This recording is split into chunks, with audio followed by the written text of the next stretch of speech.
सुप्रभात, मैं रिता हूँ और ये मेरी साथी सौम्या और हमारा टॉपिक है पद परिचय। उसके बारे में सौम्या बताएंगे।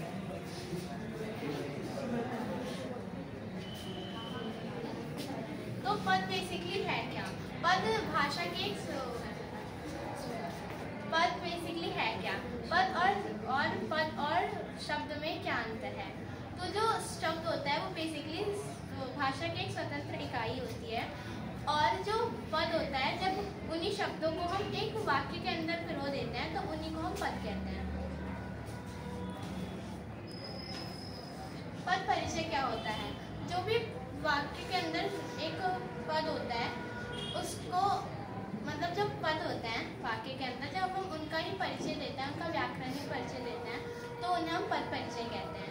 जैसे कि इसे एक हम उदाहरण के माध्यम से समझते हैं। जैसे कि मैं राहुल को कलम देता हूँ, इसके अंदर 4 पद हैं। मैं राहुल को कलम देता हूँ, कलम, ठीक है। तो मैं जो है वो एक सर्वनाम है प्रथम पुरुष का, और कर्ता है पुल्लिंग है, और राहुल को व्यक्तिवाचक संज्ञा है, कर्म कारक है, पुल्लिंग है और एक वचन है। और कलम एक जातिवाचक संज्ञा है, एक वचन, पुल्लिंग, कर्म कारक और कर्म कारक है। इसके बाद हम पढ़ेंगे वाक्य के भेद। इसमें जो भेद होते हैं, जो शुरुआत के 4 होते हैं वो विकारी होते हैं, और बाद के जो होते हैं वो अविकारी होते हैं। जो कि विकारी होते हैं वो होते हैं संज्ञा, सर्वनाम, विशेषण, क्रिया। उसके बाद जो अविकारी होते हैं वो होते हैं क्रिया विशेषण, समुच्चय बोधक, संबंध बोधक, विज्ञादी बोधक और निपात।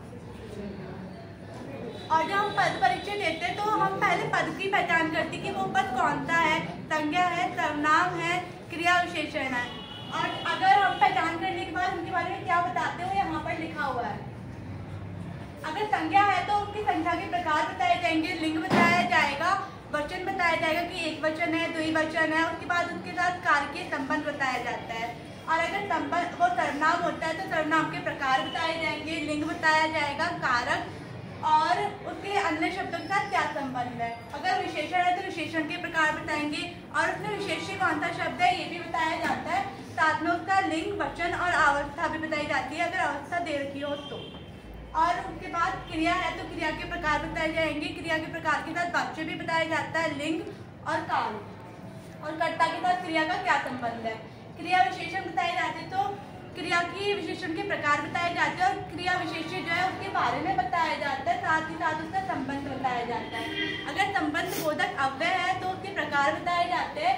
उसके बाद अगर समुच्चय बोधक है, अव्यय है तो उसके प्रकार, लिंग और वाक्य जो जोड़ता है उसके साथ बताया जाता है। और इसमें आदि बोधक में उसके भेद कि हर्ष दिखा रहा है या फिर शोक, और साथ ही साथ संबंध अगर होता है तो, क्योंकि कई वाक्यों में नहीं होता। उसके बाद निपात, निपात में की पहचान होती है। ज्यादातर जो पूछे जाते हैं उसमें 3 ही वाक्य होते हैं, ही, भी, तक।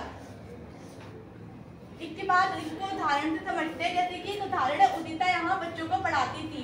इसमें जो पद है वो है उदिता यहाँ बच्चों को और पढ़ाती थी।